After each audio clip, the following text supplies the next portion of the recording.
All right, here's the dog, and we are at the brooder, and it's going to be over 90 degrees today, so a hot day. And I'm shooting my Ted and Emily update, my friends and neighbors who are helping me care for our birds. So let's take a look at our sheet. I'm not going to go fast paced through this video. This one's for when Ted's got 5 minutes to sit in the truck. They're on day 13. So 62 degrees. It's going to be 90 today. There's no need for supplemental heat. And so I got 2 of the lights hung up to get them out of my way. 2 of the lights down but not turned on. I only had 2 lights on last night, and even that I think was a little overkill. This window was open. This window is open. This little back door is open just to get to relieve some pressure, so if the breeze picks up, but it's very still today. And then fresh waters with fresh cardboard underneath to try to keep the waters clean. And then I'll probably come back every couple hours to take care of them. Well, really just to refill the waters to make sure that they stay cool. And so the extra feeder is nice. I cleaned out these feeders because they kick up shavings into the base of it, and then they have to dig through shavings and poop.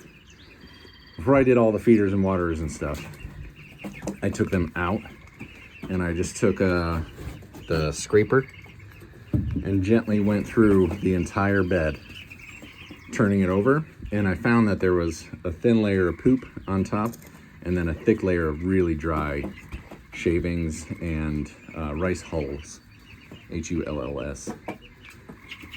And so I say and so a lot, and then I get in my head about it, but I was gonna top dress with the rest of the stuff that we have, but I think I'm gonna hang on to that because it was so dry underneath. We've been so generous with the bedding that once that top layer flipped over, the moisture level dropped significantly in here, and the smell that was starting to build up. It didn't smell like ammonia, but it was starting to smell very barnyardy, and we've gone down to like heavy pine shaving smell. So that's great, because the drier we can keep it in here, and this is where this video is going to get a little long because it's some of my favorite chicken facts. But to answer some of your questions again yesterday, how do chickens cool themselves down? They pant. They drink cold water and they pant. And these birds in particular are made for growing meat. So they're going to eat food, metabolize it, generate a lot of body heat, and then drink water to help them process that food, and then pant. And cycle that air. So keeping cool air in here and some cool water available will help keep them, help them regulate their temperature. The fun thing about chickens is that they're metabolizing so fast. If the average human, adult human, has a heart rate of 70 to 90 beats per minute, maybe, you know, if you're athletic, a resting heart rate of around 60 beats per minute, these guys and gals' heart is pumping 300 times a minute. So it's working very hard. And their lungs are super efficient. They can process oxygen when they breathe out and when they breathe in. And in order to control that process in their body, they have 9 different air sacs throughout their body that hold air. And as they move their body around, it pushes that air through different chambers and cycles their oxygen through their lungs, which then oxygenates their blood, which feeds their muscles and carries the nutrients from their gut to the rest of their body in order for it to grow at a really quick rate. And so that's a complicated, beautiful system that is specifically tailored to grow chicken. And if we screw that system up by not putting fresh bedding down, getting them overheated or too cold, if you do something that gets them out of line, where these are really selectively bred birds to have a specific task. These are the Formula One race cars, and if you don't treat it like a race car, it's going to underperform. So even say we got a little, if they're playful, if they're up and about, they're not panting, it's a good sign.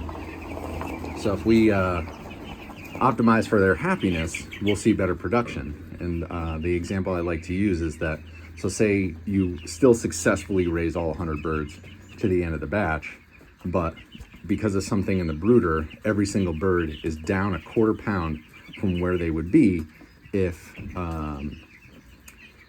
you had gotten it 100% correct. Just 1/4 pound. And over, like, if they're averaging 5.5 to 6 pounds processed at the end of this, That quarter pound, you know, you're still making a ton of money or have a lot of meat in the freezer, but that quarter pound over 100 birds is 25 pounds.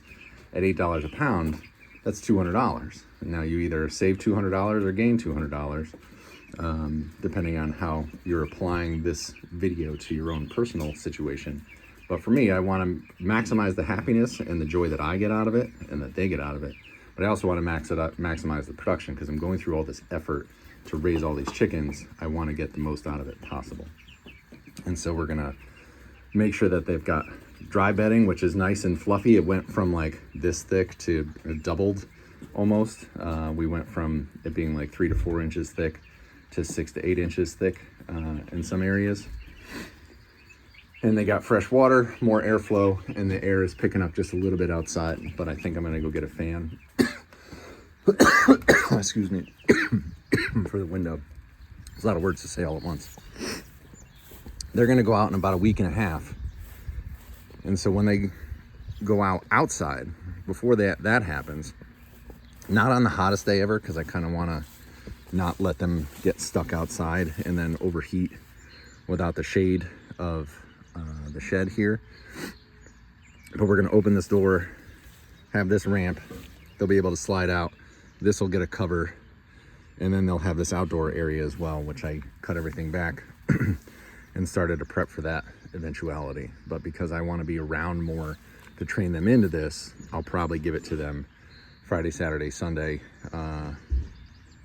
when work is less intense and it's the weekend and I'm home and I can be out a little bit more often to ensure that they get it. And plus I need to add some more feeders and waterers out here as well, and do some light repairs from stuff that got damaged or mismanaged through the years.